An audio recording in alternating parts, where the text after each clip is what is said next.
मुझे आधी रात को जिम कहाँ मिलेगा। जियांग नियान स्कूल के गेट के सामने लंबी सड़क पर धुंधली रोशनी में खड़ा था और उसने अपने फोन पर नक्शा खोला। महत्वाकांक्षी जिम आमतौर पर नक्शे पर अपडेट होते रहते हैं। हम सनशाइन फिटनेस स्टूडियो, कितना फैशनेबल नाम है, और ये तो बंद है। कितना बुरा हाल है।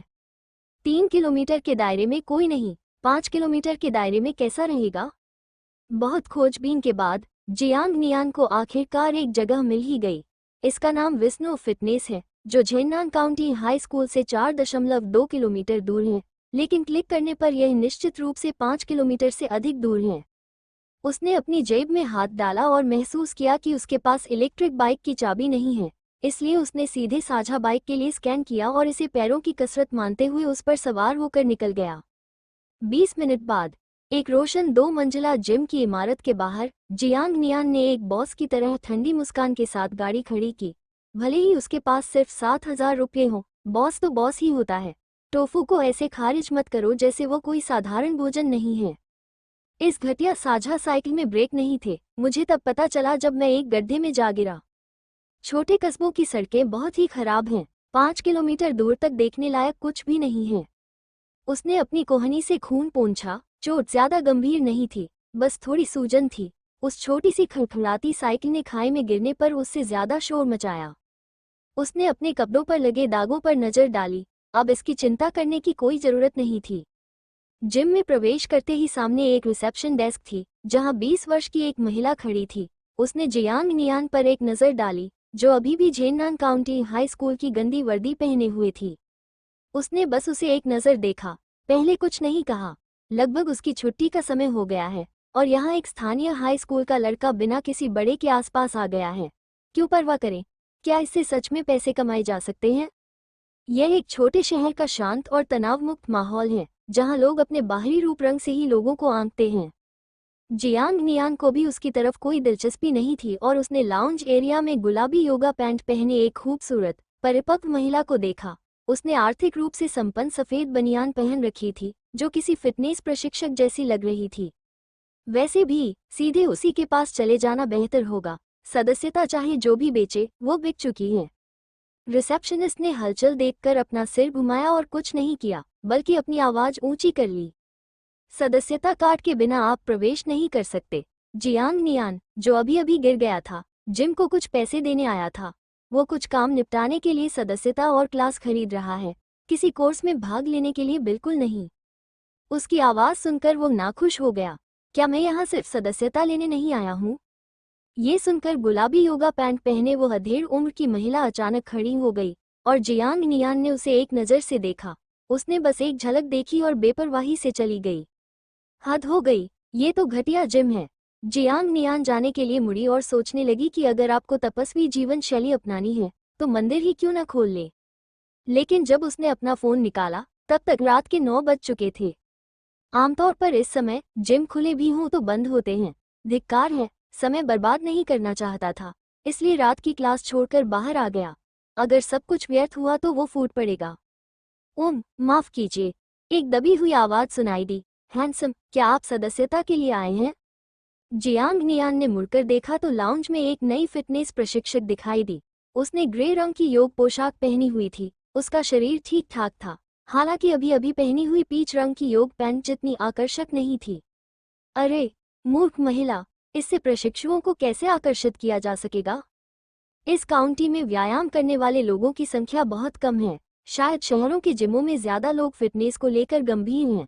छोटे कस्बों में जब तक कोई जरूरत न हो, आमतौर पर लोग व्यायाम को नजरअंदाज ही करते हैं। लेकिन ये तय हो चुका है, ये आप ही होंगे। जी हाँ, मैं ही हूँ, जियांग नियान ने शांत भाव से जवाब दिया। मेरे पास ज्यादा समय नहीं है, क्या हम अंदर बात कर सकते हैं? जरूर, हम कर सकते हैं, लेकिन विनम्र दिखने वाले कोच ने थोड़ी परेशानी जताते हुए कहा, हैंडसम, इधर आओ, मैं तुम्हें बताता हूँ। तभी रिसेप्शनिस्ट ने अपनी आवाज को फिर से लंबा खींचते हुए कहा, बिना कार्ड के प्रवेश नहीं। धिक्कार है, मैं यहाँ कार्ड लेने आई हूँ। जियांग नियान आपा खो बैठी, पीछे मुड़ी और बोली, क्या तुम्हें इंसानी भाषा समझ नहीं आती, बेवकूफ कुतिया? एक छात्र इतना असभ्य कैसे हो सकता है? रिसेप्शनिस्ट को ये बर्दाश्त नहीं हुआ। वो खड़ी हो गई और बोली, अगर मैं बदतमीजी करूं तो क्या हुआ? मैं अभी तुम्हारे बॉस को फोन कर दूंगी, जियांग नियान ने गुस्से से कहा। आखिर युवाओं में थोड़ा गुस्सा तो होता ही है। अगर तुम्हें पैसे कमाने की इच्छा नहीं है तो दफा हो जाओ। क्या तुम्हें पैसों का सबूत चाहिए? बेवकूफ, लो मैं तुम्हें दिखाता हूँ कि तुम्हारे बाप के पास तुम्हारे उस घटिया जिम में कार्ड बनवाने के लिए पैसे हैं या नहीं। तुम्हारा नाम क्या है? तेरा बाप छाओ फीपिंग। तुम लोगों को ढूंढ रहे हो, है ना? जियांग नियान ने स्थानीय बोली में कहा। मेरा चाचा माफिया विरोधी इकाई में है। क्या तुम लोगों को फोन करके देखना चाहते हो? जियांग नियान झूठ नहीं बोल रहा था। उसकी माँ एक यूनिट में काम करती थी और उसके चाचा लोक सुरक्षा ब्यूरो में। हालांकि उसे पद की सटीक जानकारी नहीं है, लेकिन उसने सुना है कि यह कुछ हद तक माफिया विरोधी गतिविधियों से संबंधित है। ले जी के पिता भी लोक सुरक्षा ब्यूरो में थे, उसी प्रणाली में जिसमें जियांग नियान के चाचा थे, इसलिए दोनों के बीच अच्छे संबंध थे। लेकिन आमतौर पर जियांग नियान इस रिश्ते का जिक्र नहीं करना चाहता था। उसके चाचा मुश्किल से ही मुस्कुराते थे और वे ज्यादा करीब भी नहीं थे। अगर वो सचमुच अपने चाचा को बुला लेता तो ये बहुत शर्मनाक होता। जब जियांग नियान ने स्थानीय बोली में बात करना शुरू किया तो रिसेप्शनिस्ट विनम्र हो गई। शुरू में तो बिना कार्ड के प्रवेश नहीं था। क्या इसमें आपकी भी कोई गलती नहीं है? उसने बुदबुदाते हुए कहा। रिसेप्शनिस्ट का स्वभाव ही ऐसा है, दूसरों को नीचा दिखाने के बाद सारा दोष दूसरों पर मढ़ देती है। जब उसे लगता है कि उसके साथ अन्याय हुआ है तो वह अपने अय्याश बॉयफ्रेंड से शिकायत करती है, और जब उसे पता चलता है कि उसने गलत व्यक्ति से पंगा ले लिया है तो वह जिम्मेदारी का बहाना बना लेती है। धिक्कार है! जियांग नियान गुस्से से आग बबूला हो गई। धिक्कार है! पैसे खर्च करने निकला था और एक मूर्ख से टकरा गया। लाउंज में वो विनम्र महिला बाहर आई। उसके पास एक छोटा सा थैला था। उसने रिसेप्शन पर एक कार्ड और फोल्डर रखा और धीरे से बोली, वन विन, मेरा इस्तीफा हो चुका है, सब कुछ यहीं है। रिसेप्शनिस्ट महिला चुपचाप बैठी रही। उसका चेहरा इतना उदास था मानो उसकी माँ का निधन हो गया हो। ये देखकर जियांग नियान को और भी गुस्सा आया और उसने ताली बजाकर अपना क्रोध प्रकट किया। सुंदर, विनम्र महिला ने जियांग नियान को गले लगाया और चेहरे पर हल्की मुस्कान लिए बोली, माफ कीजिए, क्या आप मेरे साथ थोड़ी देर बाहर चल सकते हैं? आप सदस्यता के लिए आए हैं, है ना? वो शुरू में तो अलग होना चाहता था, लेकिन सदस्यता के बारे में सुनकर उसने अपना इरादा बदल दिया। क्या आपने हार नहीं मान ली है?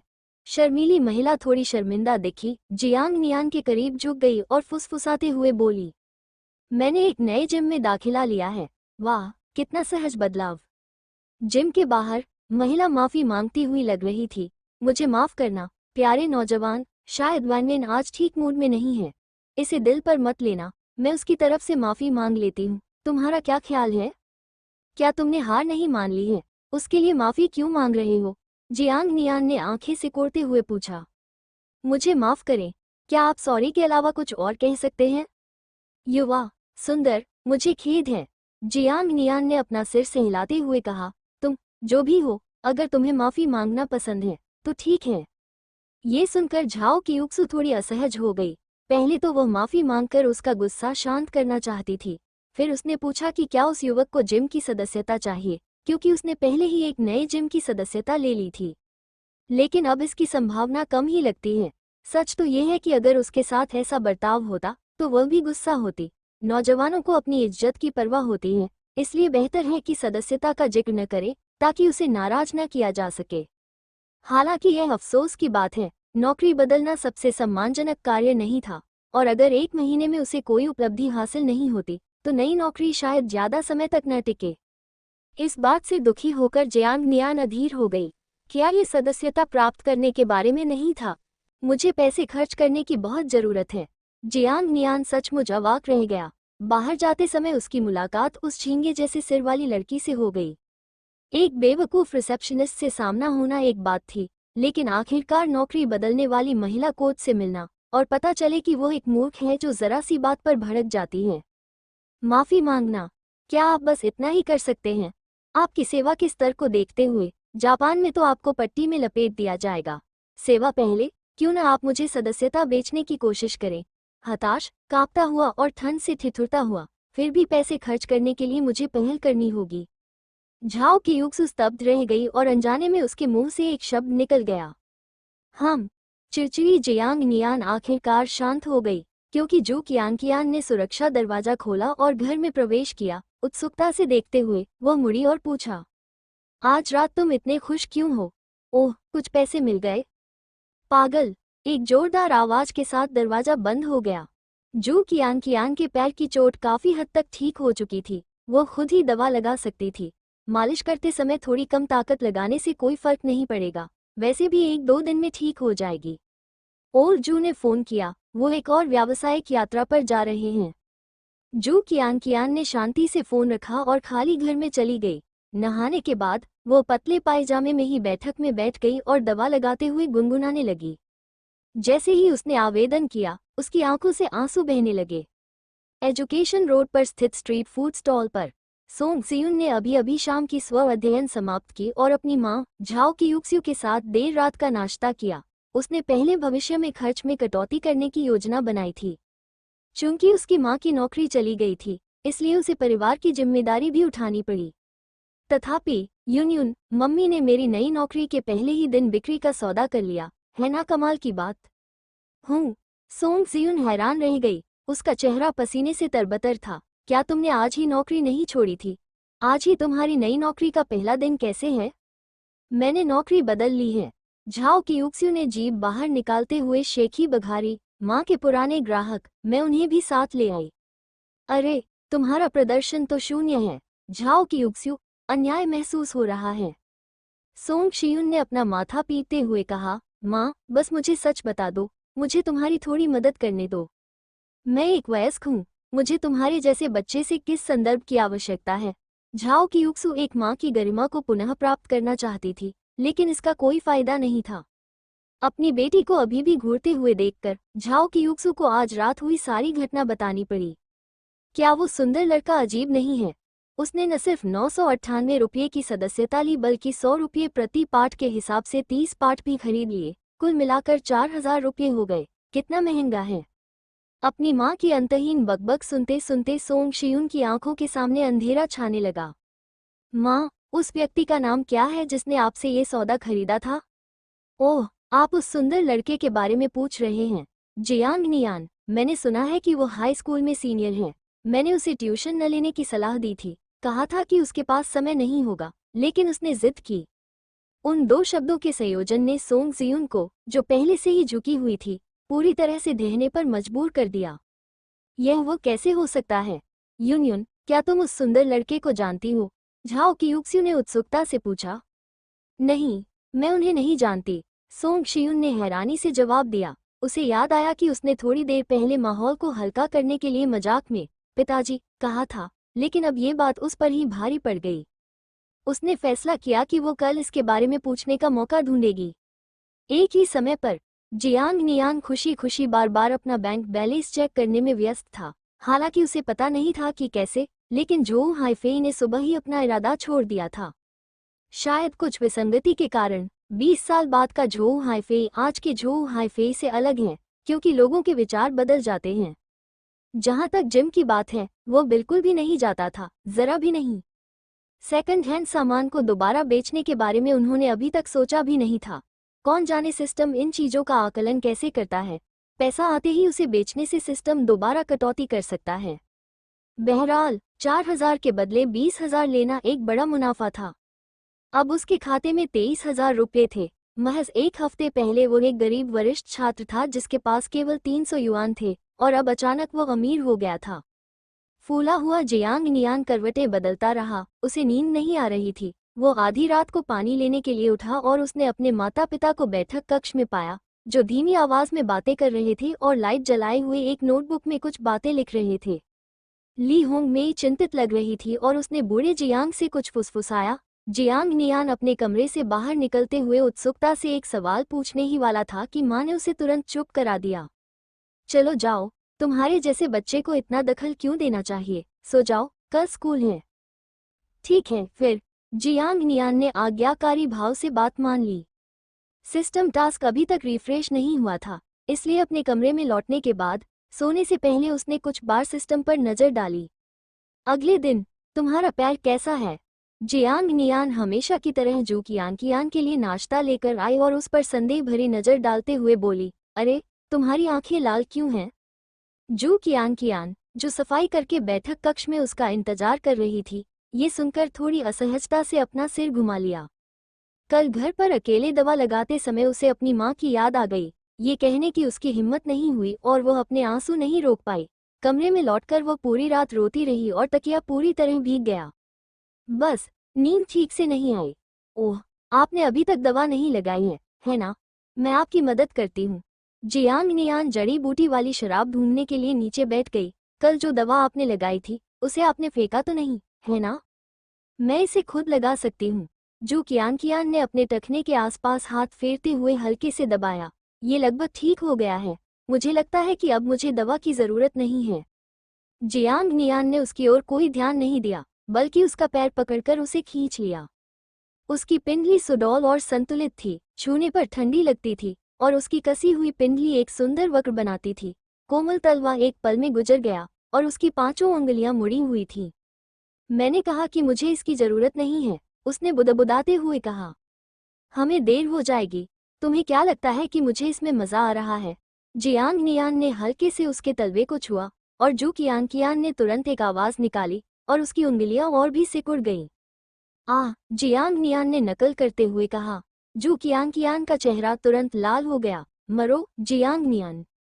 सड़क पर चलते हुए जू कियान का चेहरा अभी भी थोड़ा लाल था और उसकी टखनों पर हल्की गर्मी महसूस हो रही थी। जब उसने शिक्षण भवन की सीढ़ियां चढ़ना शुरू किया, तभी उसे याद आया। क्या आपको अंग्रेजी पर भरोसा है? सीढ़ियों पर भारी भीड़ थी। ज्यादातर लोग आखिरी मिनट में क्लास जाने की जल्दी में थे। जियांग नियान के पास कंधे के ऊपर से सिर्फ एक बात कहने का समय था। होना चाहिए। Ring ring ring. कक्षा की घंटी बजते ही नीचे अफरा तफरी मच गई, मानो ज़ॉम्बीज़ का झुंड उमड़ पड़ा हो। छात्र इधर उधर बेतहाशा भागने लगे, जिससे शिक्षण भवन का निचला हिस्सा अचानक प्रलय जैसा लगने लगा। जू कियान ने कुछ कहने के लिए अपना मुंह खोला, लेकिन अंत में भीड़ में खो गई। पहला पाठ गणित का था। जियांग नियान सिर टिकाकर ध्यान से सुन रहा था। उसकी पलकें भारी हो रही थी, उसे थोड़ी नींद आ रही थी। ये सब पिछली रात अपने खाते में आए 20,000 रुपये को लेकर हुई उत्तेजना के कारण था। उस नाजुक महिला ने तो उसे वीचेट पर भी जोड़ लिया था। जियांग नियान को लगा कि इसकी कोई जरूरत नहीं थी। जम्हाई आ रही है, नींद आ रही है। वरिष्ठ छात्रों के लिए सुबह 8 बजे लगातार 2 गणित की कक्षाओं के साथ शुरुआत करना किसी यातना से कम नहीं था। आखिरकार तीसरी अंग्रेजी कक्षा तक किसी तरह धैर्य बनाए रखा। अंग्रेजी शिक्षिका उत्तर पुस्तिकाओं का ढेर लिए देर से पहुंची, लेकिन उनके चेहरे पर मुस्कान का कोई निशान नहीं था। कक्षा के छात्र अंग्रेजी शिक्षक से डरे हुए नहीं थे, इसलिए प्रतिक्रिया बहुत अधिक नहीं थी, लेकिन उन्होंने सम्मानपूर्वक काफी हद तक शांत होकर बैठना शुरू कर दिया। ये परीक्षा 30 वर्षीय अंग्रेजी शिक्षिका हर दिन अलग अलग कपड़े पहनती थी और पोडियम पर रखे बैग की कीमत 10,000 से अधिक थी। बहुत बुरा, केवल 3 लोगों ने ही 130 से अधिक अंक प्राप्त किए। जब अंग्रेजी शिक्षिका ने कहा कि 3 लोग ऐसे हैं जिनके अंक 130 से अधिक हैं, तो जियांग नियान के कान एंटीना की तरह खड़े हो गए। अंग्रेजी की परीक्षा के बाद उसने अपने उत्तरों की तुलना जू कियान से की। ये गारंटीशुदा तो नहीं था, लेकिन अचूक जरूर था। चूंकि 3 लोगों के स्कोर 130 से ज्यादा थे, तो कहावत है, 3 लोगों में से एक तो गीला ही होगा। फिर भी इस समय वो थोड़ा चिंतित महसूस कर रहा था। जो लोग आमतौर पर 130 अंक लाते हैं, उनमें से झो युआन को 101 अंक मिले हैं। अंग्रेजी शिक्षक ने नाराजगी से कहा, तुम्हें ये इतने अंक कैसे मिले? क्या हाल ही में तुम्हारा किसी के साथ रिश्ता था? नीचे बैठे सहपाठियों ने ठहाके लगा दिए, जब एक लंबा और दुबला पतला छात्र अपना सिर खुजाते हुए धीरे धीरे अपना पेपर लेने के लिए ऊपर गया और कक्षा में खुशी का माहौल छा गया। पीछे से कोई फुसफुसा रहा था, कह रहा था कि जो यूटिंग ने 130 से अधिक अंक प्राप्त किए होंगे। इस बार उसका कुल स्कोर 500 से अधिक है, जिससे संभवतः वो हमारी कक्षा में प्रथम स्थान प्राप्त करेगी। ये सुनकर जियांग नियान केवल हंस पड़ी। जो यूटिंग पहले? अंग्रेजी में पूरे अंक लाने के बावजूद भी उसे केवल 550 ही मिल सकते हैं, जबकि उसे 550 से अधिक अंक आसानी से प्राप्त करने के लिए अंग्रेजी में केवल 120 अंक ही चाहिए थे। उसका पहले स्थान पर होना एक खराब कैश मशीन की तरह है, जिसमें नोटों की कोई संख्या नहीं होती। लेकिन स्कूल में शेखी बघाड़ने के मौके कम ही मिलते हैं। जियांग नियान स्वाभाविक रूप से खलनायक की तरह नहीं हंसेगा, बल्कि चुपचाप अपनी सीट पर बैठकर अपनी जीत का संगीत बजने का इंतजार करेगा। अरे, मेरी जीत का थीम म्यूजिक कहाँ है? उसे बजाओ। अगर अब मंगा शैली में कोई तस्वीर ली जाए तो जियांग नियान की आंखों पर छाया पड़नी चाहिए और उसके होठों के कोने पर हल्का सा घुमाव होना चाहिए और एक छोटा सा स्पीच बबल, हे चेन न्यानियन 131। कक्षा में हलचल मच गई और 130 से अधिक अंक प्राप्त करने वाले पहले व्यक्ति का नाम घोषित किया गया। अंक एक एक करके पढ़े गए। अंत में एक लड़की का नाम आया, झाओ फोंगफेई 137। कक्षा में फिर से हंगामा मच गया। झाओ फोंगफेई आमतौर पर शांत स्वभाव की थी, मानो कक्षा में उसकी मौजूदगी न के बराबर हो। गर्मी की छुट्टियों के बाद इंसान और भूत सभी अपनी शान दिखा रहे हैं। कक्षा में बैठी एक लड़की ने झोउ यूटिंग की ओर मुड़कर देखा। कक्षा प्रतिनिधि, आपका अनुमानित स्कोर कितना था? 130 के आसपास। उनके दृष्टिकोण से, चूंकि अंग्रेजी में 130 से अधिक अंक प्राप्त करने वाले 3 लोग थे और 2 लड़कियों के नाम घोषित किए गए थे, इसलिए झोउ यूटिंग अंतिम होनी चाहिए। पता नहीं, लगभग 135 होंगे।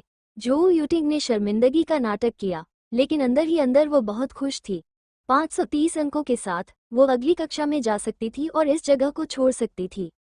कुछ ऐसा लग रहा है जैसे किसी काल्पनिक उपन्यास में संप्रदाय बदल रहे हों। 135, ये तो बहुत ज्यादा है। लड़की ने हैरानी से कहा, तो फिर तुम्हारा कुल स्कोर 530 से ज्यादा नहीं होगा, जो पहले स्तर के मानक के बराबर है? तुम क्या बात कर रही हो? ये तो सिर्फ एक डायग्नोस्टिक टेस्ट है, असली कॉलेज प्रवेश परीक्षा नहीं। झोउ यूटिंग को मन ही मन अच्छा लगा, लेकिन उसने ज्यादा कुछ नहीं कहा। हो सकता है कि 130 नंबर भी न हो, अनुमानित अंक सटीक नहीं होते। मानो उसके शब्द भविष्यवाणी मात्र थे। अंग्रेजी शिक्षिका ने संयोगवश झोउ यूटिंग का नाम घोषित कर दिया। Zhou Yuting 127। ये शब्द कहते ही झोउ यूटिंग का चेहरा थोड़ा सख्त हो गया, लेकिन फिर भी वो खड़ी हो गई। पहले तो उसे शर्मिंदगी महसूस हुई, क्योंकि उसने अभी अभी 135 के अनुमानित स्कोर का जिक्र किया था। लेकिन दोबारा सोचने पर 127 को स्वीकार करना उतना मुश्किल नहीं है। कुल स्कोर अभी भी 530 के करीब था। उस समय वो लियू फेपिंग से ओलंपिक कक्षा में प्रवेश के लिए निर्धारित अंक के बारे में पूछती थी। शायद कक्षा भर में अंक बहुत अधिक नहीं थे और उसके अंक से ही उसे प्रवेश मिल जाता। अपनी सीट पर लौटते ही उनका जोरदार स्वागत हुआ। लोगों ने कहा कि वो सचमुच कक्षा की प्रतिनिधि हैं। उनके अनुमानित अंकों में कुछ ही अंकों का अंतर है। कोई बात नहीं, फिर भी यह प्रभावशाली है। वैसे अगर कक्षा प्रतिनिधि को केवल 127 अंक मिले हैं, तो शेष 130 से कुछ अधिक अंक पाने वाले कौन हैं? झोउ यूटिंग भी असमंजस में थी। शायद ये सुन जू हो सकती है। किसी ने कहा, उसका स्कोर पहले ही घोषित हो चुका था, 113। हमारी कक्षा में अंग्रेजी में अच्छे छात्र बहुत कम हैं और उन सभी को अपने प्रश्न पत्र मिल चुके हैं। झोउ यूटिंग ने भौहें चढ़ा ली। इसका मतलब था कि अंग्रेजी की कक्षा में एक और अप्रत्याशित प्रतिभा मौजूद थी। अगर वो सिर्फ विषय विशेषज्ञ होता तो कोई फर्क नहीं पड़ता। बस डर लग रहा है।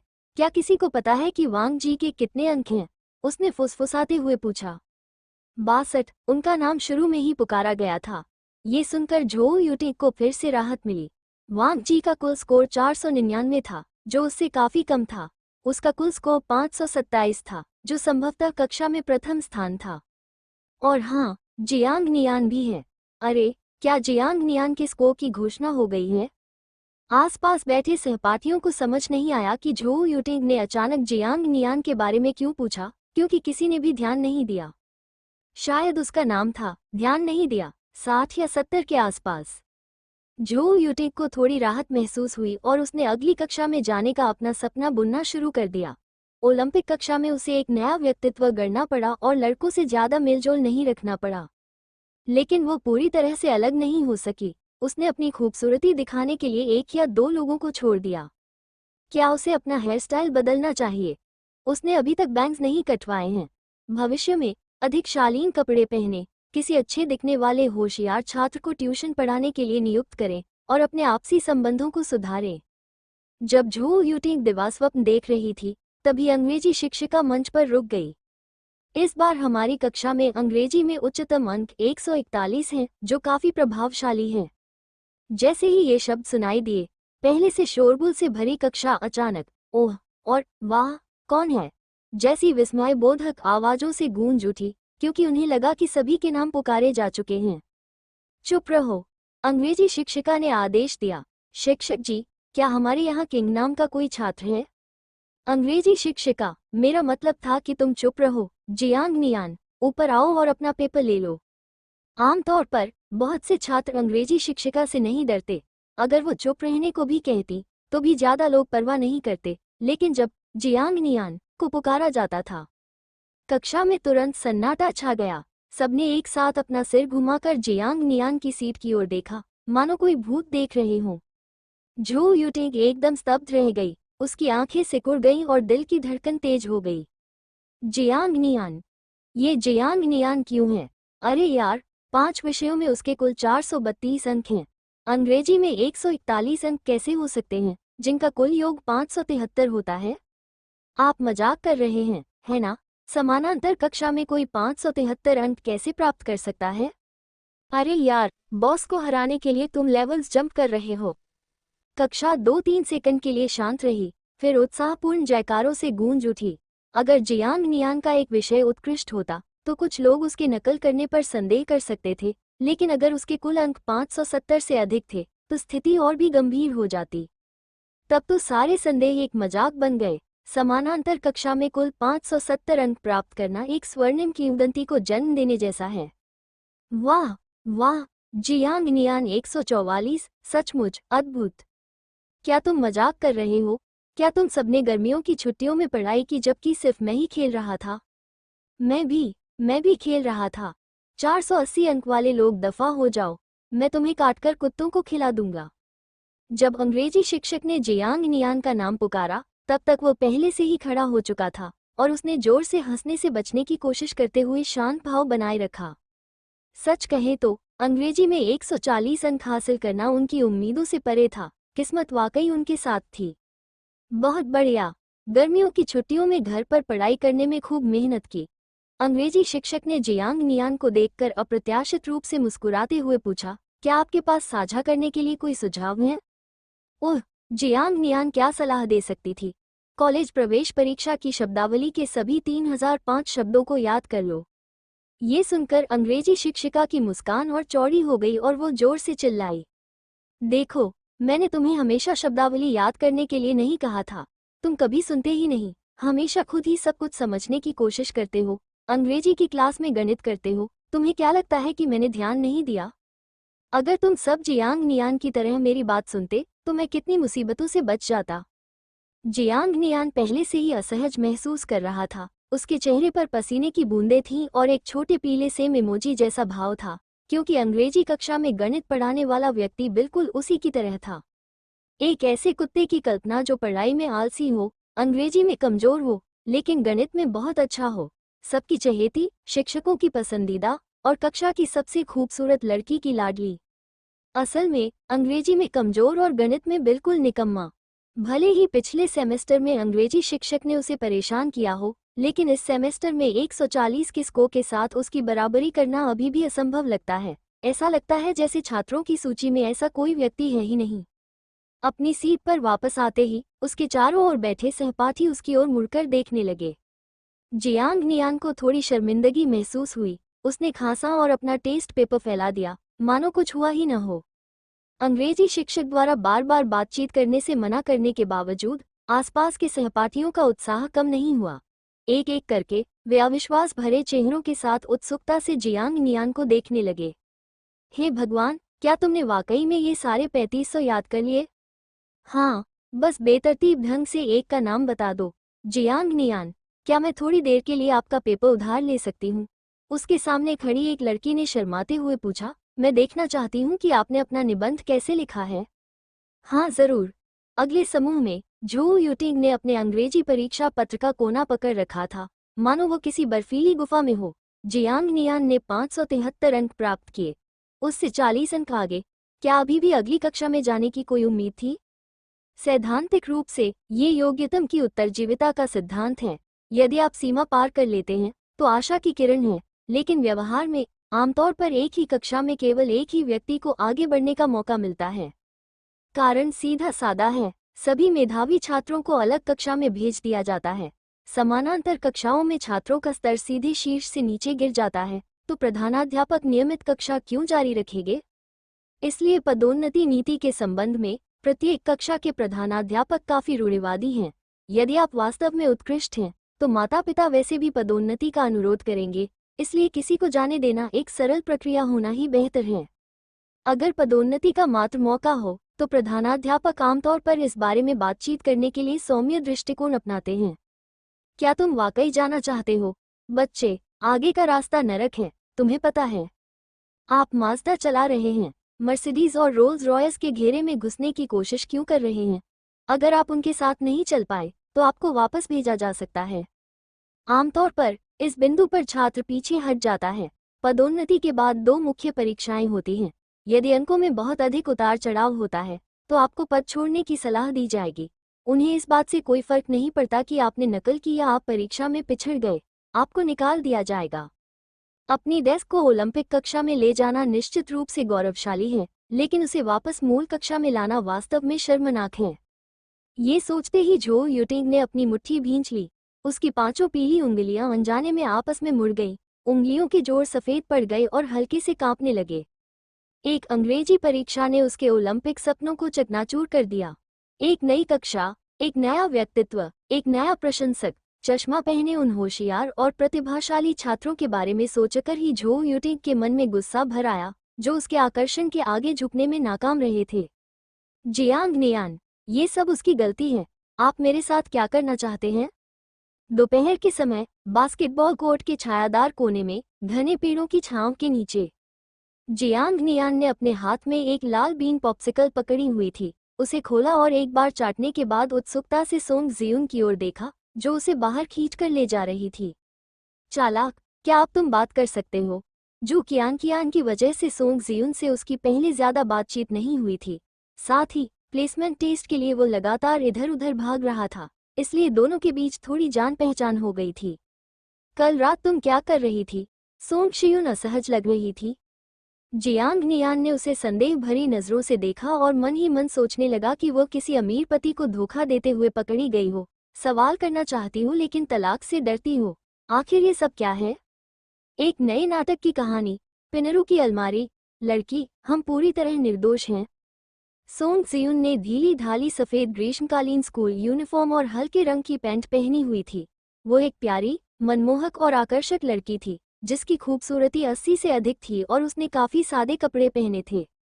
नहीं, आप ऐसा नहीं कर सकते। कुछ खास नहीं, बस रात में क्लासरूम में पढ़ाई करता हूँ, उसने अपनी आइसक्रीम को चूसते हुए कहा। झूठे, सोंग जियुन शर्मा गई। तुम कक्षा में नहीं थे, तुम साफ तौर पर बाहर गए थे। मैं सचमुच शेनयांग स्ट्रीट पर नहीं था। मुश्किलों भरा जीवन अब समाप्त हो चुका है। जियांग नियान ने अपनी आइसक्रीम को घूंट घूंट कर खाया और बेतुके ढंग से जवाब देना शुरू किया। आपको कैसे पता चला कि मुझे 573 अंक मिले? आपसे कौन पूछ रहा है? क्योंकि किसी लड़की को उसके पिता से बेहतर कोई नहीं जानता। रुको, तुमने 573 अंक बनाए? सोंग जियुन चौंक गई, एक पल के लिए दंग रह गई, फिर पूछा, कितने? तुमने कितने अंक बनाए? जियांग नियान ने मुस्कुराते हुए अपनी आइसक्रीम को चूसा। चूंकि आप ईमानदारी से पूछ रहे हैं तो मैं ऐसा करूंगा। सोंग जियुन ने उंगलियों पर हिसाब लगाते हुए कहा, क्या इसका मतलब यह नहीं है कि तुम आगे बढ़ोगी? भले ही कट ऑफ ज्यादा हो, लेकिन 550 से ज्यादा नहीं हो सकता। तुम्हारे स्कोर के हिसाब से तुम विज्ञान ओलंपिक कक्षा में मध्य स्तर पर हो। हाँ, जियांग नियान ने गाली दी। सोंग जियुन अवाक रह गई। क्या तुम अपनी आइसक्रीम नीचे रख सकते हो? मुझे उल्टी जैसा महसूस हो रहा है। क्या आप चखना चाहेंगे? उसने पेशकश की। कोई बात नहीं, धन्यवाद। सोंग जियुन ने अपने भावों को संभाला, अपने उद्देश्य को याद किया, गहरी सांस ली और पूछा, क्या आपने कल रात जिम में रजिस्ट्रेशन करवाया था? अरे बाप रे, क्या तुम मेरा पीछा कर रहे हो? जियांग नियान चौंक गई। छुपकर किसी पर क्रश करने की लत लग गई है क्या? अहंकारी होना बंद करो। सोंग जियुन जियांग नियान के मनमौजी विचारों से कुछ हद तक सहमत नहीं हो पा रही थी और उसे जू कियान पर दया आने लगी, क्योंकि उसे समझ नहीं आ रहा था कि उसकी अच्छी दोस्त उसे कैसे बर्दाश्त कर सकती है। खैर, वो इसे बर्दाश्त नहीं कर सकी। वो इतनी गुस्से में थी कि उसे उल्टी आने लगी। तो फिर आपको कैसे पता चला कि मैंने जिम में पंजीकरण कराया है? जियांग नियान सामान्य स्थिति में लौट आई और नीले आकाश और सफेद बादलों के नीचे तपते मैदान को तिरछी निगाहों से देखने लगी। गर्म हवा चलती है और मन प्रसन्न हो जाता है। क्या तुम्हें ये जानने की उत्सुकता नहीं है कि मुझे कैसे पता चला कि तुमने साइन अप किया है? उसने पलटवार किया। क्यों? जियांग नियान कुछ खोई खोई सी लग रही थी। क्योंकि तुमने मेरी माँ के साथ पंजीकरण कराया था। ओह, हम। जियांग नियान ने ऊपर देखा। क्या वो तुम्हारी माँ थी? मुझे लगा कि वो जानी पहचानी लग रही है, लेकिन तुम्हारी माँ का स्वभाव तुमसे कहीं बेहतर है। सोंग जियून थोड़ी शर्मा गई और बोली, मैं बस ये पूछना चाहती थी कि आपने अचानक से दाखिला क्यों लिया और कक्षाओं पर इतना पैसा क्यों खर्च किया? फिटनेस? कौन जानता था कि वो तुम्हारी माँ है? क्लासेस खरीदने का क्या मतलब है? तुम्हारे पास तो उनके लिए मुश्किल से ही समय होता है ना? सोंग जियून ने अपने होंठ दबाए। और वैसे भी बास्केटबॉल टीम में होने के कारण तुम्हें किस तरह की फिटनेस की जरूरत है? ऐसा नहीं है कि बास्केटबॉल खिलाड़ी ऐसा नहीं कर सकते। जियांग नियान बीच में ही रुक गई। सोंग जियून की ओर देखा और उसकी सतर्क लेकिन संशय भरी निगाहें देखीं। उस क्षण ऐसा लगा जैसे उसे कुछ एहसास हो गया हो। नहीं बहन, तुम्हें नहीं लगता कि मुझे तुम्हारी माँ में दिलचस्पी है? धिक्कार है, तुम कितनी मूर्ख हो। क्या? सोंग जियून ने तुरंत अपनी बात बिगाड़ दी। उसका चेहरा पल भर में लाल हो गया। नहीं, मेरा मतलब वो नहीं था। बस मुझे पता चल गया था। मेरी माँ को चिंता है कि आपके पास कक्षाओं के लिए समय नहीं होगा, इसलिए पैसा बर्बाद हो जाएगा। ओह, मुझे भी ऐसा ही लगता है। आपका पैसा आसमान से तो नहीं गिरा है, इसलिए अगर आप कक्षाएं रद्द करना चाहते हैं तो कोई ज़रूरत नहीं, अपने काम से मतलब रखो। जियांग नियान ने हाथ हिलाते हुए कहा, मैं वैसे भी कक्षाओं में दाखिला लेने वाला था। अगर तुम्हारी माँ के साथ नहीं तो किसी और के साथ ले लेता। सचमुच? सोंग जियून ने पूछा। हाँ, हाँ, अगर आपके पास और कोई विकल्प नहीं है तो आप जा सकते हैं। हम। सोंग जियून के दिल को आखिरकार राहत मिली। हे, मैं अब चलती हूँ। मुझे कियान को बताना है कि तुमने 573 अंक प्राप्त किए हैं। सोंग शियून के जाते समय उसकी पीठ को देखते हुए जियांग नियान गहरी सोच में डूबी हुई थी। यह व्यक्ति वाकई थोड़ा गंदा है। डिंग। 38 साल की उम्र में जिम की सदस्यता का पहला दिन। शुरुआत में परिणाम देखने के लिए क्लास खरीदते हुए आपने स्थिति को बदलने के अपने दृढ़ संकल्प में अतिरिक्त 60 क्लास खरीदने का फैसला किया है। कार्य: 60 कक्षाएं दोबारा खरीदे। पुरस्कार: 30,000 RMB। हम। 60 सत्रों के लिए नवीनीकरण। जियांग नियान अवाक रह गई। इसमें कोई शक नहीं कि यह व्यवस्था वाकई कमाल की है, लेकिन इसे नवीनीकृत करना तो जरूरी है ही। आखिर इससे किसी न किसी को तो कमाई हो ही रही है ना? हालांकि आज मंगलवार है, नतीजे आज या कल आ सकते हैं।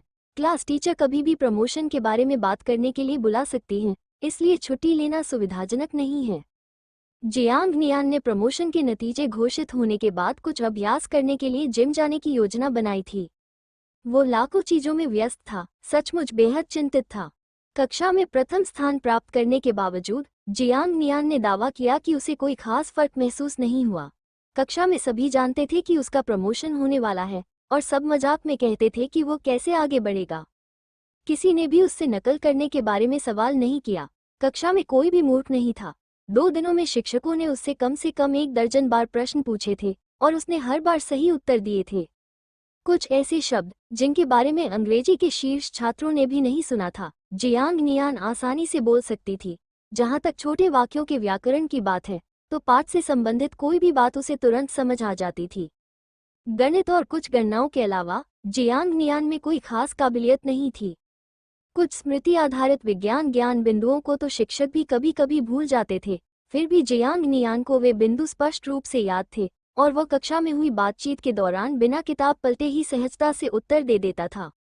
ऐसी याददाश्त होने के बावजूद केवल एक मूर्ख ही उससे सवाल करेगा। दोपहर। सितंबर का मौसम गर्म और उमस भरा था और कक्षा का छत वाला पंखा लगातार चरमरा रहा था। दोपहर के पहले 3 पीरियड विज्ञान विषयों के थे, जिनमें पिछले दिन के अधूरे परीक्षा प्रश्नपत्र को हल किया गया था। छात्र ऊँघ रहे थे और लगातार झपकी ले रहे थे। कक्षा के बाहर हवा चल रही थी, जिससे पर्दे बेतहाशा हिल रहे थे। जियांग नियान ने अपना सिर हाथ से टिका लिया। उसके विचार क्षितिज की ओर भटक रहे थे। विज्ञान के तीनों विषयों के शिक्षकों को पता था कि उसकी पदोन्नति होने वाली है, इसलिए उन्होंने इस पर ध्यान नहीं दिया। स्कूल का दिन समाप्त होने के करीब आधे घंटे का स्व अध्ययन का समय होता था। आमतौर पर स्व अध्ययन और श्रवण अभ्यास बारी बारी से होते थे और संयोगवश आज मंगलवार था, इसलिए अंग्रेजी श्रवण अभ्यास का समय था। प्रसारण के दौरान श्रवण अभ्यास के लिए परीक्षण ऑडियो चलाया गया और कक्षा में पन्ने पलटने की आवाज गूंज उठी। जियांग नियान क्या मैं बाद में तुम्हारे सुनने के उत्तर उधार ले सकता हूँ? ठीक है। दरअसल वो सुनने का अभ्यास बिल्कुल भी नहीं करना चाहता था, लेकिन अपनी छवि बनाए रखने और अपने अंतिम पद पर बने रहने के लिए उसने अनिच्छा से सुनने वाली किताब खोली और बेमन से प्रश्नों को देखा। बाहर की धुंधली रोशनी कक्षा में प्रवेश कर रही थी, जिससे डेस्क पर झुककर प्रश्न देख रहे सभी छात्रों पर हल्की धुंध छाई हुई थी। शाम की हल्की रोशनी के कारण किताबों के पन्ने भी पीले दिखाई दे रहे थे। सीनियर ईयर कुछ ऐसा ही होता है। सिर झुकाओ तो चारों ओर सवालों का सागर ही सवाल नजर आते हैं। ऊपर देखो तो सामने क्लास टीचर खड़ी होती हैं। हम क्लास टीचर। कक्षा के शिक्षक उसकी सीट के सामने रुक गए और बोले, कार्यालय में आओ, मुझे तुमसे किसी बात पर चर्चा करनी है। जियांग नियांग को थोड़ी राहत मिली, क्योंकि उसे लगा कि शायद पदोन्नति की बात हो रही होगी। इसलिए वो शांति से उठा, अपनी सीट से उठा और उनके पीछे पीछे कक्षा से बाहर चला गया। उनके जाने के बाद उनकी सीट के आसपास कानाफूसी शुरू हो गई। बूढ़ा शिक्षक जियांग नियांग को ढूंढ रहा है। क्या वो पदोन्नति के लिए जा रहा है? ऐसा ही होगा। 570 से अधिक अंक लाने के बावजूद पदोन्नति न मिलना, मैं तो सीधे स्वर्ग में ही चला जाऊंगा। गर्मी की छुट्टियों में उसने इतनी पढ़ाई कैसे की कि वो इतना प्रभावशाली बन गया? कमाल है, उसका दिमाग इतना कुछ याद रखने की क्षमता कैसे विकसित कर पाया? ये सुनकर झो यूटिंग बेचैन हो गई और उसने अपनी कलम को इतनी कसकर पकड़ लिया कि उसकी उंगलियों के जोड़ थोड़े सफ़ेद पड़ गए। वो उन्हें चुप कराने के लिए चिल्लाना चाहती थी, लेकिन उसने खुद को रोक लिया। दूसरों के सामने वो कोई भी संकेत नहीं दिखा सकती थी, अन्यथा ये वास्तव में शर्मनाक होता। क्लास टीचर जियांग नियान से क्या कहेंगे? उन्हें भी उसे बुलाकर बात करनी चाहिए, है ना? ये सोचते सोचते झो यूटिंग खो गई और अचानक उसे तब होश आया जब सुनने के अभ्यास का आधा समय बीत चुका था। उसने थोड़ा सा घूंट भरा, ये सोचते हुए कि अगर केवल एक ही व्यक्ति को पदोन्नति मिल सकती है तो उसके पास भी पूरी तरह से मौका है। जब तक कि कार्यालय कक्षा शिक्षक जियांग नियान से बात कर रहे थे और पहले उनकी पदोन्नति की इच्छा की पुष्टि कर रहे थे। पदोन्नति का मतलब हमेशा बेहतर अंक ही नहीं होता। वातावरण में बदलाव, आपसी संबंध, पढ़ाई की गति, शिक्षण का तरीका, ये सभी आपके प्रदर्शन को प्रभावित कर सकते हैं। वर्तमान कक्षा में बने रहने का मतलब यह नहीं है कि आप सुधार नहीं कर सकते। हमारे सभी शिक्षकों के पास स्नातकोत्तर डिग्री है। वर्षों के शिक्षण अनुभव के साथ वे प्रतिभाशाली छात्रों के साथ भी बहुत अच्छे से पेश आते हैं। खांसी वे योग्यता के अनुसार पढ़ाते हैं, जिसे आमतौर पर विशेष पाठ देना कहा जाता है। इन सब बातों से यह स्पष्ट है कि वे मुझे जाने देने के लिए अनिच्छुक हैं। अरे छोड़ो भी, क्षमा करें, लेकिन मैंने निश्चित रूप से दूसरी कक्षा में जाने का निर्णय ले लिया है। मुझे कोई नहीं रोक सकता। कक्षा के शिक्षक ने बहुत कुछ कहा और उन्हें प्यास लगी थी, इसलिए उन्होंने अपने गोजी बेरी थमस से एक घूंट लिया। तो आपने क्या फैसला किया है? हम जियांग नियान ने सिर हिलाया और क्लास टीचर के चेहरे पर खुशी का भाव देखकर पूछा, क्या मैं प्रमोशन के लिए अपनी नई क्लास खुद चुन सकती हूँ या ये रैंडमली असाइन की जाएगी? कक्षा शिक्षिका की मुस्कान जम गई, मानो हमेशा के लिए खुशी और दुख दोनों ही गायब हो गए हों। तुम बच्चे, तुम्हें किसी चीज की परवाह नहीं है। चूंकि आपने फैसला कर लिया है तो खांसी। कक्षा शिक्षक ने गला साफ किया। चूंकि वे उसे रोक नहीं सकते थे, इसलिए कोई विकल्प नहीं था। सभी कक्षाएं आवंटित हो चुकी हैं। क्या आपकी कोई प्राथमिकता है? क्या इसका इंतजाम हो सकता है? जियांग नियान, जाहिर है, जो कियांग की कक्षा में जाना पसंद करती थी। सैद्धांतिक रूप से हाँ, लेकिन व्यवहारिक रूप से? कक्षा शिक्षिका ने फिर से पानी की एक घूंट ली। बिना कुछ बोले, प्रमुख शिक्षक का अधिक प्रभाव है। मैं तो बहुत ही महत्वहीन हूँ। लगता है तुम कड़ा रुख अपनाना चाह रहे हो। दोपहर में स्कूल के बाद मिले छोटे से ब्रेक के दौरान जो कियांग कैंटीन से लौटी और उसने जियांग नियांग को पाया। शिक्षण भवन में रोशनी थी और वे दोनों गलियारे की रेलिंग पर झुककर बातें कर रहे थे। मैंने यूनियन से सुना कि तुमने 573 अंक प्राप्त किए। जो कियांग ने सिर घुमाते हुए, अपने बालों को जूड़े में बांधे हुए पूछा, क्या तुमने कक्षा शिक्षिका से पूछा कि तुम्हें किस कक्षा में प्रमोट किया जाएगा? मुझे नहीं पता। अगर मुझे चुनने का मौका मिले तो मैं आपकी कक्षा में जाऊंगी। जियांग नियान आलस से रेलिंग पर झुककर सामने छाए घने शाम के बादलों को देखने लगी। अगर नहीं तो मैं इसे भाग्य पर छोड़ दूंगी। हमारी कक्षा चुनो। जू कियांग चौंक गई। क्यों? जियांग नियान ने उसकी ओर एक नज़र डाली और लापरवाही से कहा, क्या तुम्हारे करीब रहना बेहतर नहीं है? ये सुनकर जू कियांग का चेहरा पल भर में लाल हो गया। लेकिन सौभाग्यवश शाम के धुंधलके ने उसके चेहरे की लाली को छुपा लिया, जिससे वह इतनी स्पष्ट नहीं हुई। रात की हवा में एक धीमी फुसफुसाहट गूंजी, जो केवल उन दोनों के बीच ही सुनाई दी। मत आओ, तुम्हें पछतावा होगा। छी। दूसरी शाम के स्व अध्ययन सत्र के दौरान झोउ यूटिंग को भी कक्षा शिक्षक द्वारा फटकार लगाई गई। ये सुनकर जियांग नियान ने अपना सिर उठाया और दरवाजे की ओर देखा। तभी झोउ यूटिंग ने भी पीछे मुड़कर देखा।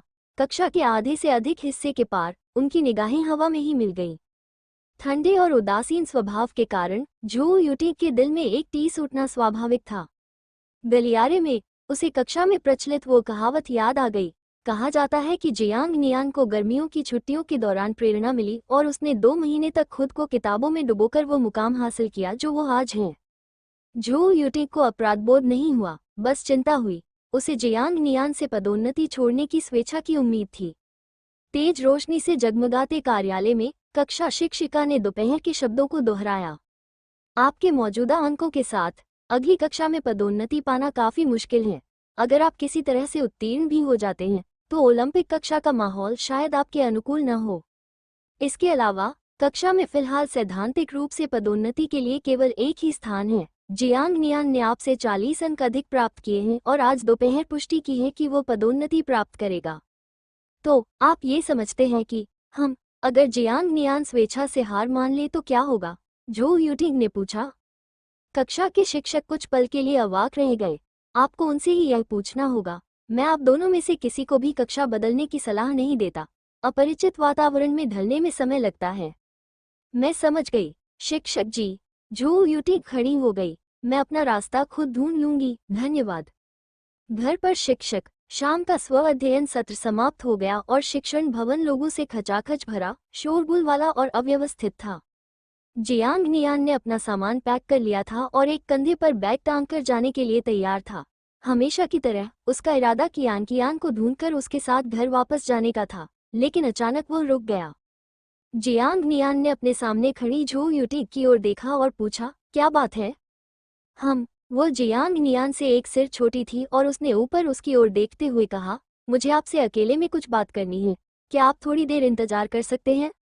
जब झोउ यूटिंग की आंखों में आत्मविश्वास की कमी झलक रही थी तो ऐसा लग रहा था मानो उसके साथ बहुत बड़ा अन्याय हुआ हो और वे आंसुओं से चमक रही थी। उसे देखकर किसी लड़के का गुस्सा भी कम हो जाता। खुद को पीड़ित के रूप में पेश करना उसकी आम रणनीति में से एक है। क्या ये क्लास में प्रमोशन की बात है?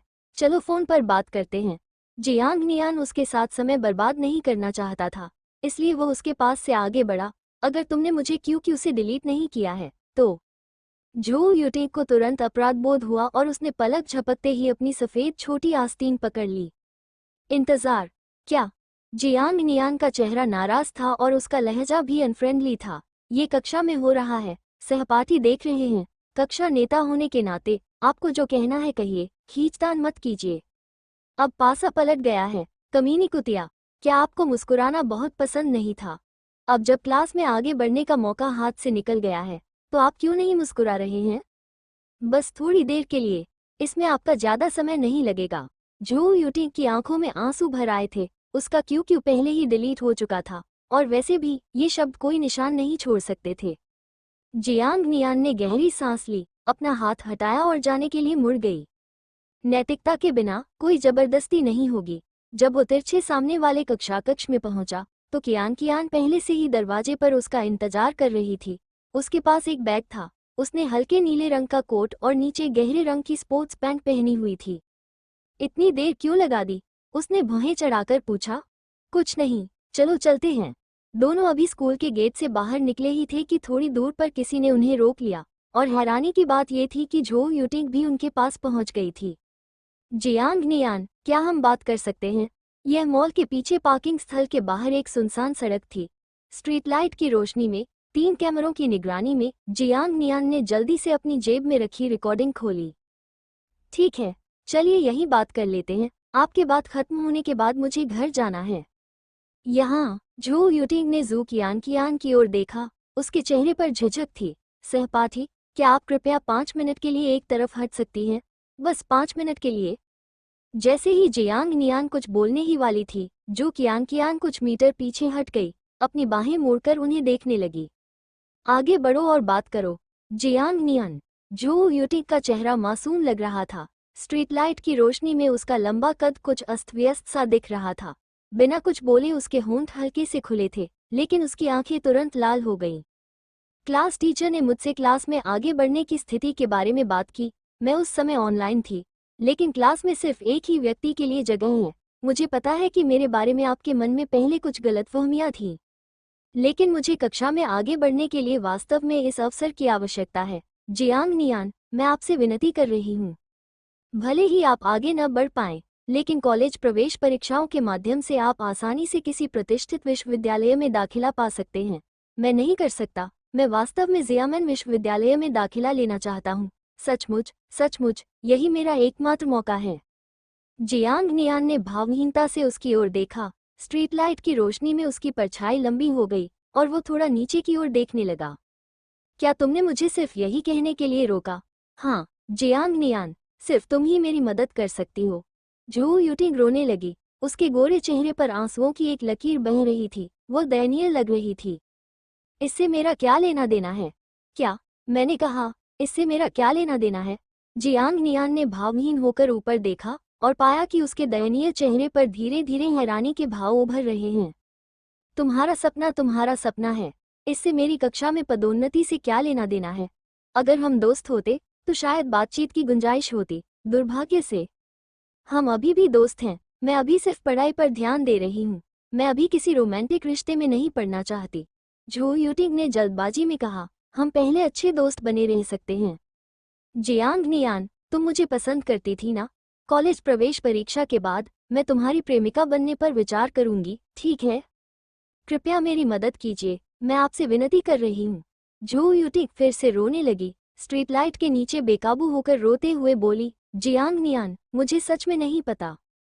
हाय हाय हाय, मुझे सच में नहीं पता कि अब क्या करूं।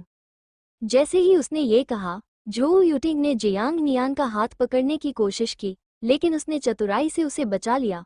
वो अपने खाली हाथ को हैरानी से देखती रही, स्थिर खड़ी रही। रात की हवा से उसके लंबे बाल बिखरे हुए थे। जियांग नियान, मैं आपसे विनती कर रहा हूँ। पास ही में कियान कियान को आवाजें सुनाई नहीं दे रही थी, लेकिन वो स्ट्रीट लाइट के नीचे झो यूटिंग को रोते और हाथ फैलाते हुए देख सकती थी। न जाने क्यों उसके भीतर कई तरह की भावनाएं उमड़ आईं। स्ट्रीट लैंप के नीचे जियांग नियान और झो यूटिंग ने एक दूसरे से दूरी बनाए रखी। उनके चेहरे पर शांति का भाव था। कक्षा नेता, कृपया थोड़ा आत्मसम्मान रखें। 5 मिनट लगभग पूरे हो चुके थे और वो इसे और अधिक खींचना नहीं चाहता था। वो ये सब बकवास कर रही थी। कॉलेज प्रवेश परीक्षा के बाद मेरी गर्लफ्रेंड बनने की बात कहकर क्या उसे लगता है कि मैं बेवकूफ़ हूँ, जो 1 साल तक उसके पीछे पड़ा रहूंगा और फिर परीक्षा के बाद उसे किसी और के साथ रहते हुए देखूंगा? उसने इतनी शराब पी रखी थी कि उसे इतनी बेहुदा बातें कहने की हिम्मत कैसे हुई? आईपीआईडी चालू करें और जांचें कि क्या वो दुन्हुआंग से है। किसी को सीट के लिए गिड़गिड़ाने जैसी बात कहने के लिए कितनी बेशर्मी चाहिए? किसने पूछा आपकी पसंदीदा यूनिवर्सिटी के बारे में, चाहे वो ज़ियामन यूनिवर्सिटी हो या कोई मामूली यूनिवर्सिटी? इससे मेरा क्या लेना देना है? तुम मेरी प्रेमिका बनने के बारे में भी सोच रही हो? क्या तुम यहाँ सिर्फ अपनी पहली पसंद बता रही हो? क्या यह वाकई मानवीय भाषा है? मैं जो कह रही हूँ वो सच है। जियांग नियान, मुझे वाकई इस मौके की ज़रूरत है। झो यूटिंग एक बार फिर अपनी बात कहने ही वाली थी। अगर तुम्हें यकीन नहीं है तो हम पहले गुप्त संबंध बना सकते हैं। देखिए, हमें इसकी ज़रूरत नहीं है। कक्षा प्रमुख जियांग नियान ने गंभीरता से कहा, एक समझदार व्यक्ति अनुभव से सीखता है। मैं अब आपसे दोस्ती नहीं रखूंगी। मैंने कक्षा में आगे बढ़ने का विकल्प सिर्फ आपसे दूरी बनाने के लिए चुना था। तुम क्लास टीचर से जबरदस्ती अगली कक्षा में प्रमोट करने के लिए कह सकते हो। मुझसे पूछने की ज़रूरत नहीं है। जहाँ तक तुम्हारे सपने की बात है, मैं बस इतना ही कह सकता हूँ कि तुमने जन्मदिन की पार्टी में इसका जिक्र क्यों नहीं किया? मुझे तुम बहुत पहले से ही नापसंद हो। 2 महीने हो गए हैं और तुम्हें ये बात समझ आ जानी चाहिए थी। मुझे तुम्हारे लिए कोई भावना नहीं है और मैं कॉलेज सिर्फ इसलिए जा रहा हूँ ताकि वहाँ की सीनियर लड़कियों से मिल सकूँ जो मुझसे ज़्यादा खूबसूरत हैं। तुम मुझे बिल्कुल भी आकर्षक नहीं लगते, इसलिए डेटिंग की बातें करना बंद करो। क्या तुम्हारा छोटा सा समूह सौहार्दपूर्ण नहीं है? जाओ और अपने छोटे मोटे खेल खेलो। बोलने के बाद जियांग नियान मुड़कर चली गई। उसने एक बार भी पीछे मुड़कर नहीं देखा। स्ट्रीट लैंप की रोशनी में झो यूटिंग का चेहरा अभी भी आंसुओं से भीगा हुआ था। मानो उसे बिजली का झटका लगा हो। जियांग नियान के शब्द उसके दिमाग में बार बार गूंज रहे थे। जितना ज्यादा वह उनके बारे में सोचती, उतना ही उसे अन्याय का एहसास होता। वो ऐसा कैसे कर सकता था? सबसे पहले तो उसने ही अपना सिर झुकाया था। उसने तो यहाँ तक कह दिया था कि कॉलेज प्रवेश परीक्षा के बाद वो उसके साथ रहने पर विचार करेगी। उसे लड़की की मर्यादा की भी परवाह नहीं थी, उसकी गरीबी से भी उसे कोई लेना देना नहीं था। तो फिर उसने ऐसा क्यों किया? उसने ऐसा क्यों कहा कि वो उसे पसंद नहीं करता? क्या प्यार का मतलब ही दूसरे के लिए त्याग करना नहीं है? क्या प्यार का मतलब ही मुश्किलों से गुजरना नहीं है? अगर कियान के साथ जा रहे जियांग नियान को ये बात पता चल जाती, तो वह जरूर खून की उल्टी कर देता। परीक्षाओं से मेरा कोई लेना देना नहीं, मुझे बख्श दो। रास्ते में कियान अपना सिर नीचे झुकाए अपने बैग के पट्टे को कसकर पकड़े हुए चल रही थी। तुम दोनों अभी किस बारे में बात कर रहे थे? ओह, कुछ खास नहीं।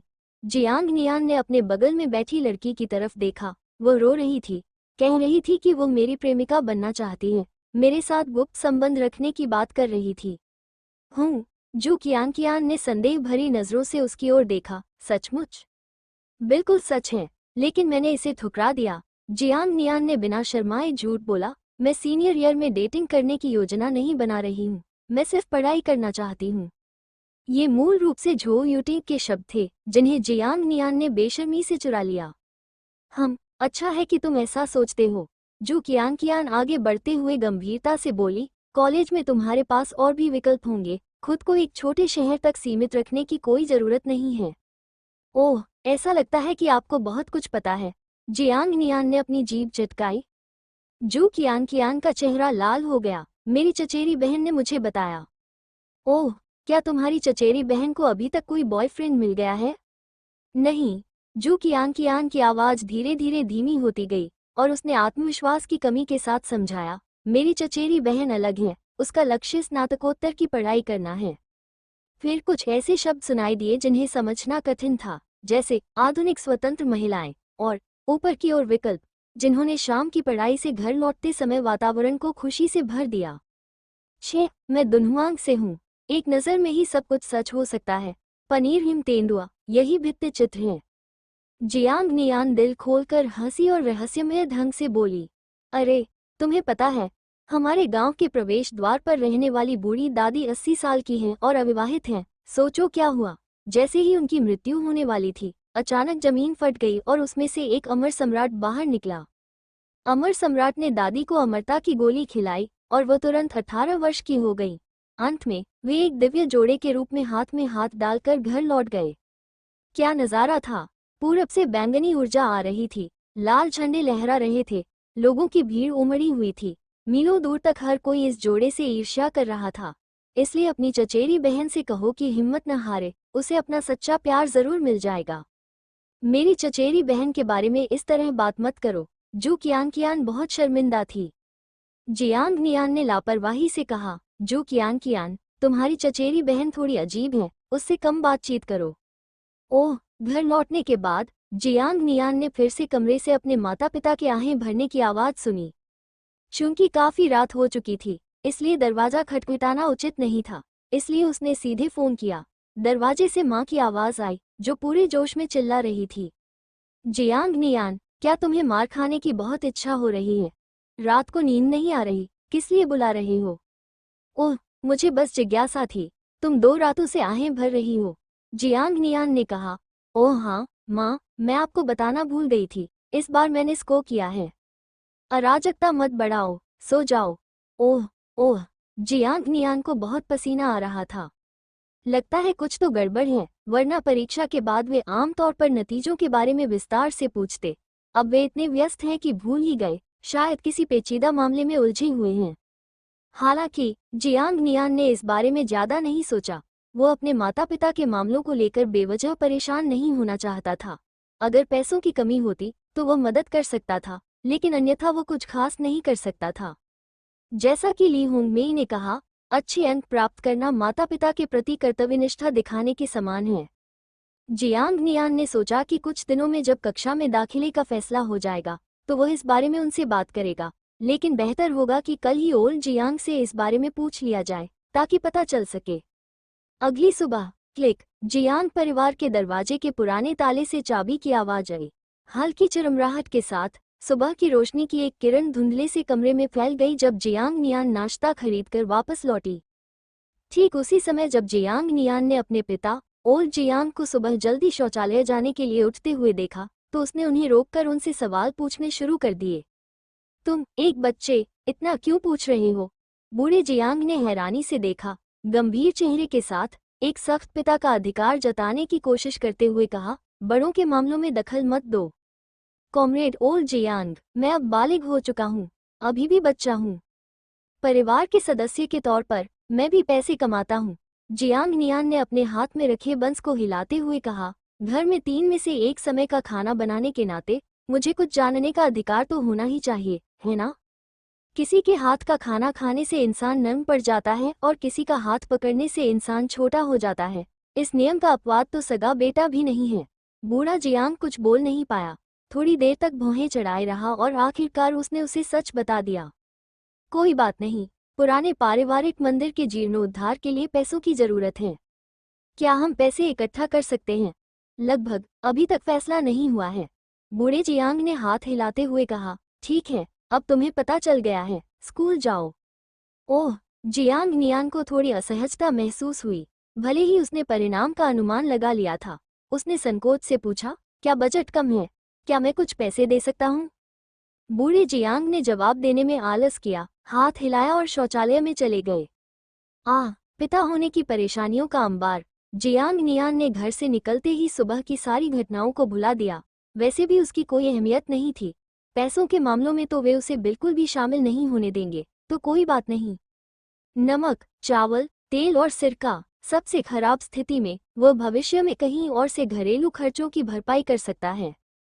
पता नहीं पंचांग देखे बिना जाना अशुभ था या नहीं, लेकिन जू कियान से अलग होने के तुरंत बाद कक्षा के दरवाजे पर एक मोड़ पर मुड़ते ही उसकी टक्कर झो यूटिंग से हो गई। जियांग नियान। झो यूटिंग की आंखें अभी भी थोड़ी लाल थीं। पहली बार उसने पहल करके उसका अभिवादन किया। दरअसल मेरी बाईं आंख में गंभीर मायोपिया है। जियांग नियान दाईं ओर हट गई। मेरे बाएं कान से 80% सुनाई नहीं देता। सहपाठी, तुम कौन हो? झो यूटिंग, मुझे पता है कि तुम अब भी मुझसे नाराज हो। बी यांग के शाम के मूड को देखकर जियांग नियान ये तय नहीं कर पा रही थी कि वो गंभीर थी या व्यंग्य कर रही थी। उसकी लाल आंखें देखकर उसे पल भर के लिए थोड़ी दया आ गई। क्या कल रात उसके शब्द बहुत कठोर थे? आखिर वो एक लड़की ही तो थी। अफसोस, लड़कियां तो जानवरों के सामने कुछ भी नहीं हैं। कक्षा में उन्हें कोई नहीं देख रहा था। ये देखकर जियांग नियान तेजी से झो यूटिंग के करीब झुक गई और चुलबुले स्वर में धीरे से फुसफुसाने लगी। बेबी, मैं गुस्सा नहीं हूँ, मैंने क्लास में अगली रैंक हासिल कर ली है। झो यूटिंग स्तब्ध रह गई। फिर उसका खून तेजी से उसके सिर में चढ़ गया। वो लगभग बेहोश होने ही वाली थी।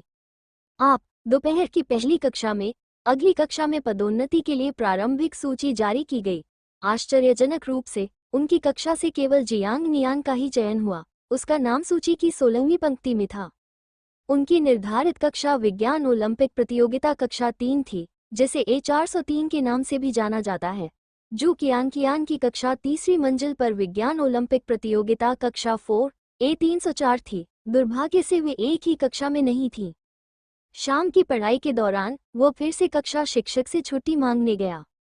जियांग नियान, मुझे याद है तुमने परसों ही छुट्टी मांगी थी, फिर से क्यों? बात यह है कि मेरी बीमारी फिर से उभर आई है। क्या आप दोबारा बीमार पड़ गए? हाँ। कक्षा शिक्षक ने छुट्टी के आवेदन को देखा, फिर अपने उस अवज्ञाकारी छात्र को देखा जिसे जल्द ही पदोन्नति मिलने वाली थी। उनके दिल में पहले से ही अभिनेता का बैकग्राउंड संगीत अपने आप बज रहा था। तुम्हारी बनावटी बीमारी बहुत सही है, बिल्कुल एक ऐसे अभिनेता की तरह जिसमें कोई प्रतिभा ही न हो। अब तो तुम नाटक भी नहीं कर रहे हो, है ना? उसने बार बार अपनी पलकें झपकाईं, लेकिन अंततः सिर हिलाया। ठीक है, सुरक्षित रहना। रात का फायदा उठाते हुए जियांग नियान खुशी खुशी स्कूल के गेट से बाहर निकला। सड़क किनारे पड़े अपने फोन को निकाला और एक कॉल किया। बहन झाओ, जी हाँ, मैं ही हूँ। मैं काउंटी रोड के किनारे हूँ, क्या आप आकर मुझे ले जा सकते हैं? हाँ, क्लास के दौरान 4000 खर्च करना पूरी तरह व्यर्थ नहीं गया। कम से कम पिकअप सेवा तो थी। जियांग नियान सड़क किनारे हाथ बांधकर खड़ी थी और आज ही काम पूरा करने की योजना बना रही थी। जब आपके पास पैसे नहीं होते तो आपको किसी चीज की कमी महसूस नहीं होती, लेकिन पैसे आ जाने पर हर तरफ खालीपन महसूस होने लगता है। एक छोटे से कस्बे में ज्यादा कारें नहीं होती। धुंधली स्ट्रीट लाइटों ने पूरी सड़क को इस तरह रोशन कर दिया था मानो उस पर सुनहरे पीले रंग का कालीन बिछा हो। 15 मिनट बाद एक महिला की मोटरसाइकिल सड़क किनारे आकर रुकी। झाओ कियुक्सू ने अपना हेलमेट उतारा, सड़क किनारे खड़ी जियांग नियान को देखकर मुस्कुराई और अपना सिर झुकाया। जियांग, मेरे प्यारे दोस्त, चल जाओ।